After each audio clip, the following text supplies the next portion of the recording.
When this 43-year-old was admitted to hospital in France in December, he had a fever and a cough. Doctors said he had some kind of viral pneumonia that they couldn't pinpoint. That was until they recently retested one of his swabs. Positive for COVID-19. It was positive for COVID-19. That means France had its first case December 27th, 5 days before China reported cases in Wuhan to the WHO, and 1 month before cases started officially popping up in Europe. So this gives us a whole new picture on everything. And yes, of course, it would be great if all countries who have unspecified cases of pneumonia in the recent months would check them against COVID-19. Sweden isn't testing old samples, but its chief epidemiologist thinks the country likely had COVID-19 cases in November. In California, recent autopsies confirmed 2 people died from the virus weeks before the first death was reported in the U.S. Canada's top doctor says the priority here is blood tests to figure out who has been infected instead of trying to pinpoint just when infections started emerging. There's always an opportunity, I think, to sort of go back further if needed to test samples. We haven't actually, as I know it, discussed that as yet. Viruses are elusive. They're tricky.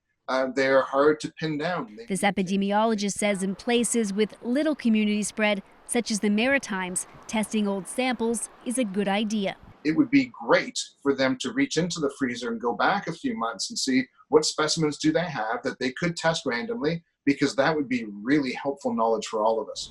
And not just because it would zero in on when COVID-19 started spreading here, but early strains could help show how the virus is mutating, and that would be useful to scientists working on vaccines. Briar Stewart, CBC News, Vancouver. Okay, so let's pick up on this with Dr. Alison McGeer, an infectious diseases specialist. Dr. McGeer, what is the potential significance of all of this in your mind?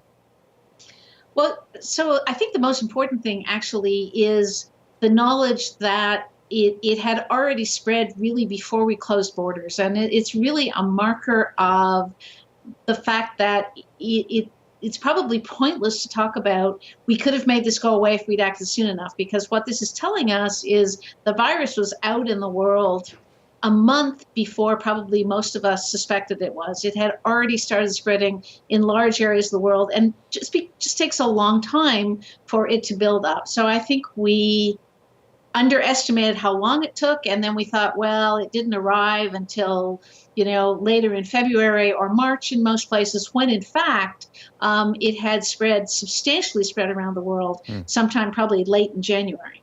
Very interesting. Okay, Dr. McGeer, thanks so much.